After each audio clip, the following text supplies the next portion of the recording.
स्वागत है आप सभी का आपके अपने YouTube channel A two B two study पर।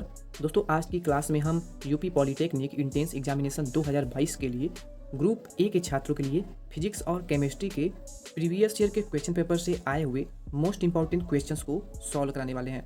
दोस्तों अगर आपने हमारी पिछली वीडियोज़ को नहीं देखा है तो हमारी प्लेलिस्ट में विजिट करें, हमारे चैनल को सब्सक्राइब करें और हमारी पिछली वीडियोज़ को अवश्य देख लें, क्योंकि हमने आपको कई सारी प्रीवियस ईयर के क्वेश्चन पेपर को पूरा उसका सॉल्यूशन बता रखा है। तो बिना समय व्यर्थ करते हुए सीधे स्टार्ट करते हैं आज की क्लास।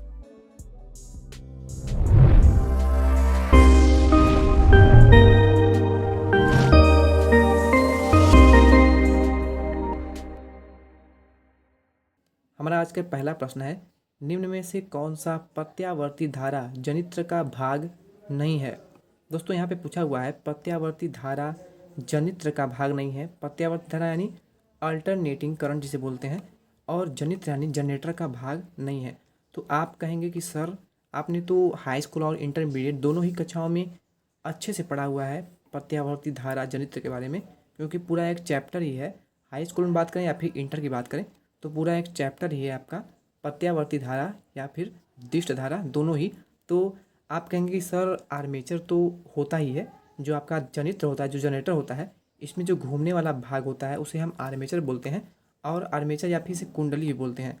और आप कहेंगे कि सर जो सर्पी वलय होता है, वलय यानी जो छल्ला होता है, जिसे कि हम धारा को आउटपुट के रूप में कलेक्ट करते हैं, तो सर्पी वलय भी तो होता ही है। हम आपको यहाँ पे फिगर के माध्यम से भी समझा सकते हैं। जैसे कि ये आपका ये आर्मेचर हो गया, और इसमें आपका ये गोल छल्ला लगा होता है, जिससे कि हम आउटपुट के रूप में बिजली को, धारा को कनेक्ट करते हैं, कलेक्ट करते हैं, और इसी पर आपका एक चुंबक भी लगा होता है। तो आप कहेंगे कि सर आर्मेचर तो हो ही गया, सर्पी वाला जिसे हम धारा कलेक्ट करते हैं ये भी हो गया। क्षेत्र चुंबक की बात करें तो चुंबक तो ये होता ही है, जो आपका प्रत्यावर्ती धारा जनित्र होता है, इसमें चुंबक भी होता है। पर अगर आप ऑप्शन नंबर 2 देखेंगे तो कहेंगे सर दिशा परिवर्तक जो है ये तो नहीं होता है प्रत्यावर्ती धारा जनित्र में। ये दिशा परिवर्तक बिल्कुल भी नहीं होता है, क्योंकि दिशा परिवर्तक जो होता है ये एक प्रकार से दिशा सूचक भी इसे बोलते हैं, और आम भाषा में इसे कंपास भी बोलते हैं, या फिर आपने पढ़ा होगा दिक् सूचक के रूप में भी। तो दोस्तों यहाँ पे पूछा हुआ है कि कौन सा प्रत्यावर्ती धारा का भाग नहीं है, तो ये दिक् परिवर्तक जो है ना, यही हमारा करेक्ट आंसर हो जाएगा इस क्वेश्चन का। अगला क्वेश्चन है, एक संयुक्त सूक्ष्मदर्शी में अभिदिशक एवं नेत्रिका की आवर्धन क्षमता M1 व M2 होती है, सूक्ष्मदर्शी की आवर्धन क्षमता क्या होगी। दोस्तों सूक्ष्मदर्शी में या फिर दूरदर्शी में आवर्धन क्षमता जो होता है इसे हम M से डिनोट करते हैं। ये आपको मैंने पहले भी बता रखा है, पर यहाँ पे पूछा हुआ है कि सूक्ष्मदर्शी की आवर्धन क्षमता क्या होगी अगर नेत्रिका और अभिदेश्य दोनों की आवर्धन क्षमता M1 और M2 दिया हो। तो यहाँ पर हमारा ऑप्शन नंबर सी जो है यानी M1 इंटू M2 हमारा करेक्ट आंसर होगा। निम्नलिखित में से कौन सी गैस सबसे अधिक सक्रिय वायु प्रदूषक है। तो आप सभी अच्छे जानते हैं यहाँ पे कार्बन डाइऑक्साइड से भी अधिक प्रदूषक गैस जो है वो है कार्बन मोनोऑक्साइड, जिसे कि CO से डिनोट करते हैं। और CO यानी कि कार्बन मोनोऑक्साइड जो है ये जो रेफ्रिजरेटर आपका होता है यानी जो फ्रिज होता है, इससे सबसे अधिक मात्रा में ये गैस निकलती है। ठीक है, तो ये भी आपको याद रखना है। दोस्तों यहीं पे एक क्वेश्चन मैं आपको और बता देना चाहता हूँ, फ्रिज यानी जो रेफ्रिजरेटर होता है इसमें कौन सी गैस भरी जाती है। तो दोस्तों वो भरी जाती है फर्स्ट से आपका फ्रिज हो गया, और फर्स्ट से आपका हो गया फ्रियान गैस। तो फ्रियान गैस जो है ये आमतौर पर फ्रिज यानी रेफ्रिजरेटर में भरा जाता है। आप कहेंगे कि सर इसे फ्रियान भी कहा जाता है, तो फ्रियान या फिर फ्रियान दोनों ही आपका करेक्ट आंसर होगा। नेक्स्ट क्वेश्चन हमारा है, वायु की उपस्थिति में एथिन को 500 डिग्री सेंटीग्रेड तक गर्म करने पर प्राप्त होता है। क्या प्राप्त होता है वायु की उपस्थिति में, यानी कि वायु यानी ऑक्सीजन कर सकते हैं, तो ऑक्सीजन की उपस्थिति में एथिन को 500 डिग्री सेंटीग्रेड तक गर्म करने पर क्या प्राप्त होता है। तो दोस्तों वो प्राप्त होता है कार्बन डाइऑक्साइड तथा जल यानी पानी। ऑप्शन नंबर 3 यहाँ पे हमारा बिल्कुल करेक्ट होगा। दोस्तों नेक्स्ट जो हमारा प्रश्न है इसको आप बहुत ही ध्यान से समझिएगा, क्योंकि इस टाइप का एक क्वेश्चन एग्जाम में 100% आता ही आता है। किसी धातु के क्लोराइड में 60% क्लोरीन है, धातु का तुल्यांकी भार क्या होगा। तुल्यांकी भार से एक क्वेश्चन 100% आता है, इसको लिख कर ले लीजिए, ठीक है। तो बहुत ध्यान समझिएगा, आपको समझ में भी आ जाएगा। और एक बात और, समझ में आएगा तभी लाइक करिएगा, अर्थात बिल्कुल भी नहीं करिएगा। देखिए, आपको दिया है कि किसी धातु के क्लोराइड में 60% क्लोरीन है। अब हमें ये बताइए 60% कैसे हुआ। अगर भैया कोई भी पदार्थ 100% होगा तभी तो उसमें 60% कुछ होगा, तो 40% बचेगा, क्योंकि 60-40 दोनों मिलाकर ही तो 100 होगा, ठीक है। तो इतना क्लियर हुआ।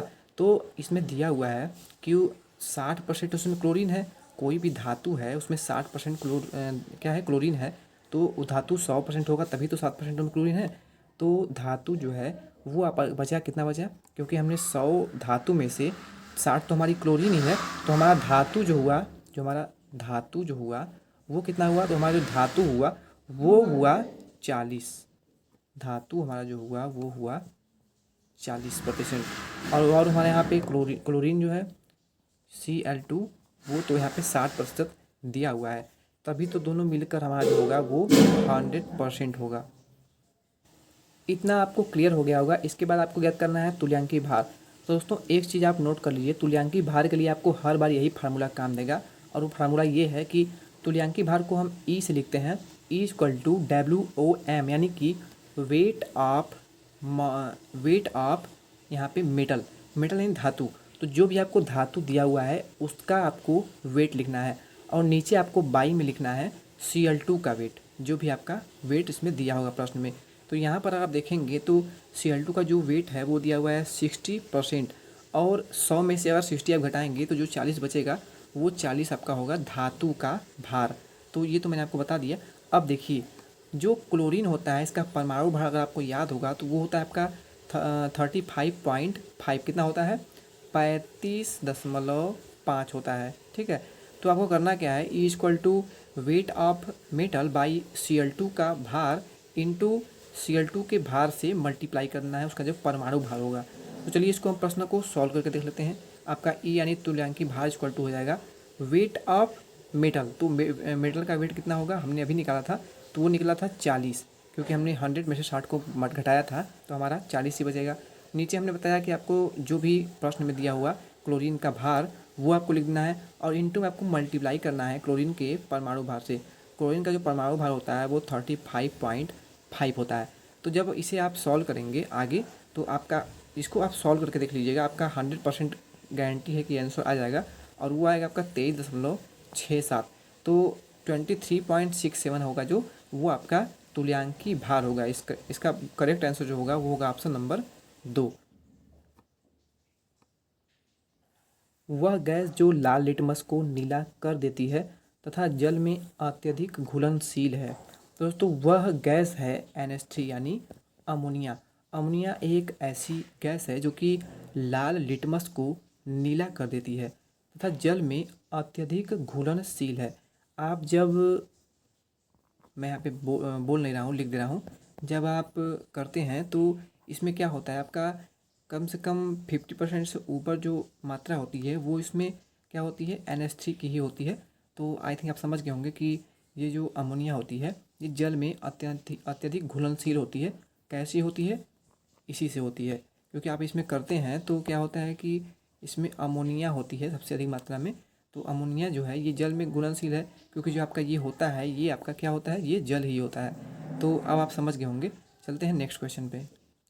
नेक्स्ट मोस्ट इंपॉर्टेंट क्वेश्चन हमारा है, एमरी नाम दिया गया है। एमरी जो है ये नाम दिया गया है, किसे दिया गया है, एमरी जो है ये नाम दिया गया है किसे एमरी कहा जाता है। तो ध्यान दीजिएगा, अशुद्ध एल्यूमिना यानी एल्यूमिनियम को अशुद्ध रूप में जो एल्यूमिनियम होता है इसे हम कहते हैं, क्या कहते हैं, एमरी के नाम जानते हैं। किस नाम जानते हैं, एमरी के नाम से जानते हैं। Most important question. अगला हमारा है सोडियम एसीटेट सोडा लाइम के साथ अभिक्रिया करके बनाता है, क्या बनाता है, सोडियम एसीटेट का जो सूत्र होता है वो आपका होता है CH3COONA। ये आपका होता है सोडियम एसीटेट। और ये जब सोडा लाइम के साथ अभिक्रिया करता है, सोडा लाइम यानी NaOH के साथ अभिक्रिया करता है, यहाँ पे हम नीचे लिख लेते हैं ताकि आपको दिखे साफ साफ। यहाँ पे आपका हो जाएगा NaOH, ठीक है। जब आप सोडियम एसीटेट को सोडा लाइम के साथ अभिक्रिया कराते हैं तो क्या बनता है, तो आपका बनता है मिथिन। मिथिन यानी CH4। अगला क्वेश्चन है NH4OH में अविलेय है, क्या है? तो NH4OH में कौन सा ऐसा है जो कि अविलेय है, जो कि इसमें घुलनशील नहीं है? दोस्तों AgCl जो है, AgL AgI है। AgI यानी कि अर्जेंटनम आयोडाइड। Ag जो है आपको चांदी है, क्या है? जिसको कि अर्जेंटम बोला जाता है, अर्जेंटियम, ठीक है। तो AgI जो हमारा है ये NH4OH में अविलेय है। ऑप्शन नंबर 3 यहाँ पे हमारा बिल्कुल करेक्ट आंसर होगा। नेक्स्ट क्वेश्चन है, यदि अकार्बनिक लवण के HCl में बने विलयन में H2S गैस प्रवाहित करने पर नारंगी रंग के अवक्षेप प्राप्त होते हैं तो बेसिक मूलक क्या है? तो जो बेसिक मूलक होगा वो होगा आपका Sp, और इस पर आपका 3 धन आयन है, ठीक है, Sb, और इस पर आप यहाँ पे 3 प्लस आइकन लगा हुआ है, पर यहाँ पे आप 3 प्लस इस प्रकार भी लिख सकते हैं। तो Sb पे आपका 3 धन आयन है, यही आपका क्या है? बेसिक मूलक है, ठीक है। तो ऑप्शन नंबर 3 यहाँ पर करेक्ट हो जाएगा। अगला मोस्ट इंपॉर्टेंट क्वेश्चन है और आपको 100% ये क्वेश्चन एग्जाम में देखने को मिलने वाला है, तो इस प्रश्न को बिल्कुल भी स्किप ना करिए। यानी आपका इसे अगर आप स्किप करते हैं तो आप समझ लीजिए गवर्नमेंट कॉलेज को भी स्किप करते हैं। कृत्रिम साबुन का सूत्र क्या है? कृत्रिम साबुन का सूत्र क्या है? तो कृत्रिम साबुन जो है इसका सूत्र है C12H25 यानी 25 OSO3Na, ठीक है। यानी कि C12H25OSO3Na। SO3 को क्या पढ़ते हैं? देखिए दोस्तों एक चीज़ और जान लीजिए, SO2 जो होता है ये सल्फर डाइऑक्साइड से पढ़ते हैं, पर यहीं पे अगर आपको SO3 जहाँ भी देखे ध्यान दीजिएगा, यहाँ पर हम सल्फर ट्राईऑक्साइड से पढ़ते हैं, ठीक है, ये भी आप जान लीजिए। और ये जो है ना, ये क्वेश्चन मोस्ट इंपॉर्टेंट है, तो मैं इसलिए बता रहा हूँ कि इसको बिल्कुल रट जाइए। और एक क्वेश्चन में इससे और बनता है कि कृत्रिम साबुन जो होता है इसका सूत्र तो ये हुआ, पर इसकी संरचना जो होती है वो सेम संरचना एग्जाम में पूछ लिया जाता है, तो इसकी संरचना भी आप याद कर लीजिएगा। ईथर का IUPAC नाम क्या होता है? ईथर का IUPAC नाम क्या होता है? मोस्ट इंपॉर्टेंट क्वेश्चन है। तो दोस्तों ईथर जो है इसका IUPAC नाम जो होता है वो होता है मेथॉक्सी मिथिन।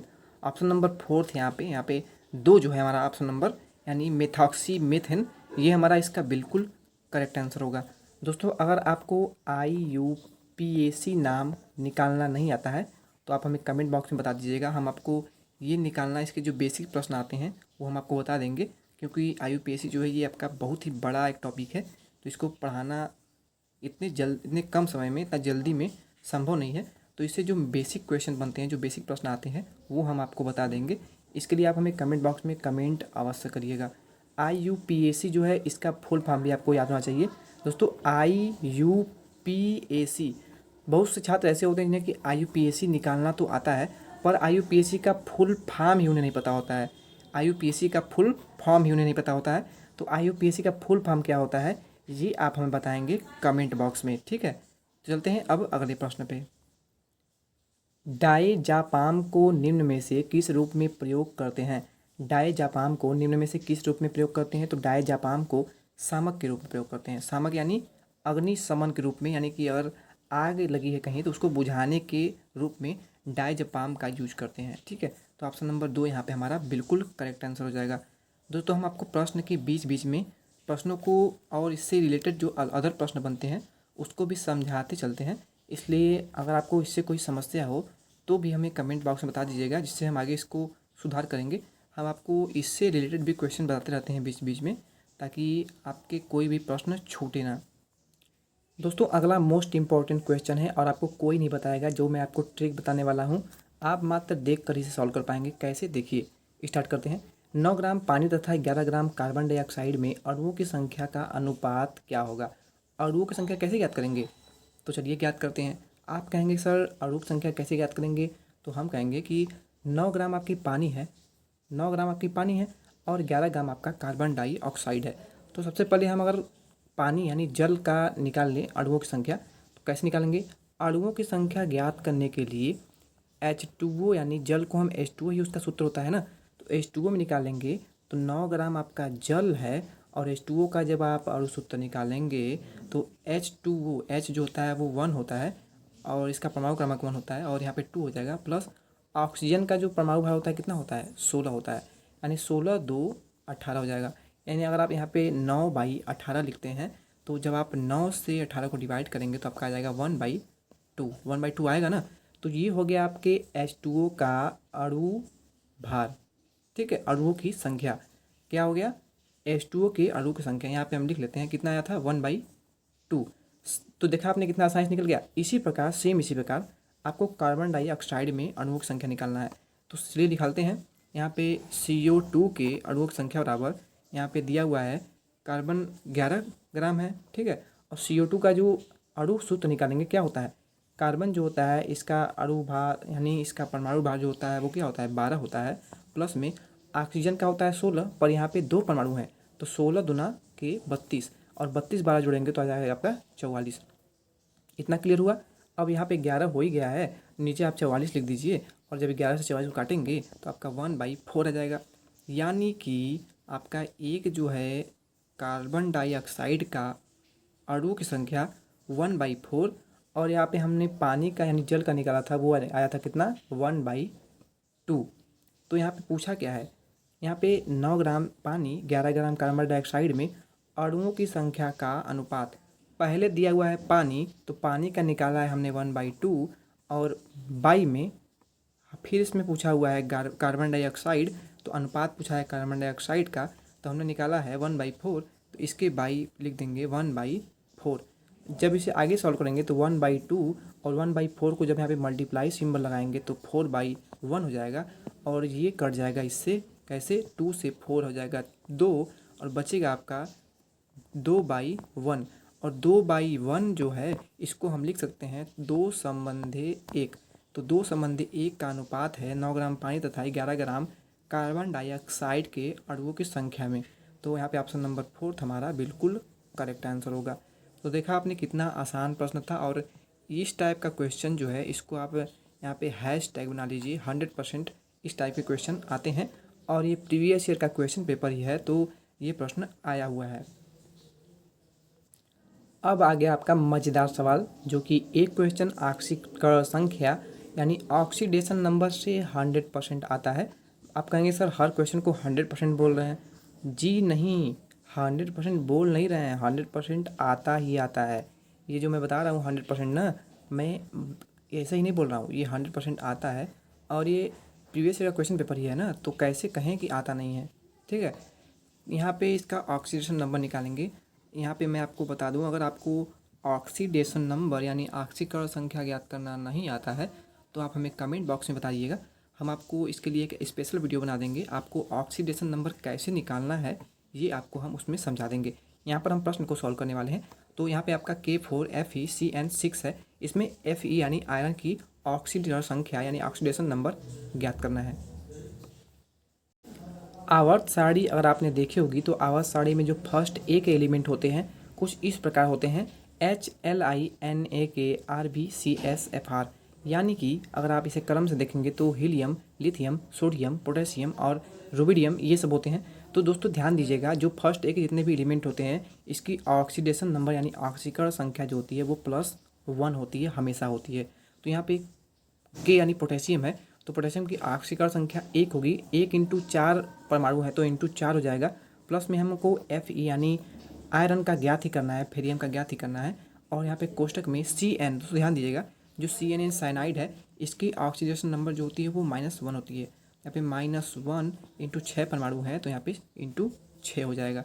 यहाँ पे जब इसे आगे सॉल्व करेंगे तो इक्वल टू आपका 0 हो जाएगा, और यहाँ पे 4 × 1 करेंगे तो आपका 4 × 1 = 4 प्लस Fe, और यहाँ पे माइनस है तो -6 = 0 हो जाएगा।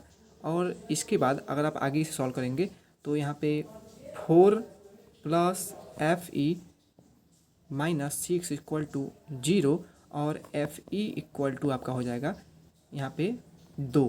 ठीक है, तो हमारी जो आयरन है यानी जो फेरियम है इसकी ऑक्सीडेशन नंबर हमारा 2 आ गया। ऑप्शन नंबर 2 यहाँ पे बिल्कुल करेक्ट होगा। कैसे हमने निकाला आई थिंक आपको समझ में आ गया होगा। एक बार फिर से देख लीजिए, यहाँ पे 1 × 4 प्लस हमको जिसका ज्ञात करना है उसका सेम लिख लेंगे, और यहाँ पे माइनस क्योंकि हमको साइनाइड का जो होता है वो -1 होता है, इंटू यहाँ पे 6 परमाणु है इक्वल टू आपका हो जाएगा 0। 4 प्लस Fe-6 हो जाएगा इक्वल टू 0 और Fe-2 इक्वल टू 0 और इसके बाद जब सॉल्व करेंगे तो Fe इक्वल टू 2 आ जाएगा। तो आई थिंक अब आपको समझ में आ ही गया होगा कि कैसे ये 2 आया है। STP पर किसी गैस के 5.6 लीटर का भार 7 ग्राम है, गैस का अणु भार क्या होगा। दोस्तों ये प्रश्न जो है ये भी आपका 100% एग्जाम में आता है। मैं आपको 100% बोल रहा हूँ ना, पर अगर आप जब एग्ज़ाम देकर आएंगे तभी आपको इसका असली मतलब समझ में आएगा कि मैं 100% क्यों बोल रहा हूँ। ये सब क्वेश्चन प्रीवियस के क्वेश्चन पेपर से हैं और ये आए हुए हैं, और अगर आपके अगले एग्ज़ाम में नहीं आते हैं तो आप हमें जो बोलना है वो बोल लीजिएगा, क्योंकि मैं आपके साथ बिल्कुल भी मजाक नहीं कर रहा हूँ। ये क्वेश्चन आता ही आता है। STP पर किसी गैस के 5.6 लीटर भार का 7 ग्राम है, गैस का अणु भार क्या है। दोस्तों ध्यान दीजिएगा, आपको इस टाइप का प्रश्न जब भी दिखे तो जो गैस का अणु भार निकालना होता है ना, वो आपको 22.4 लीटर गैस का भार निकालना होता है। कितना निकालना होता है?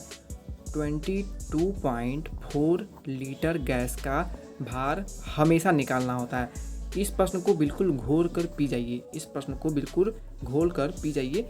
आपको 22.4 लीटर गैस का भार निकालना होता है।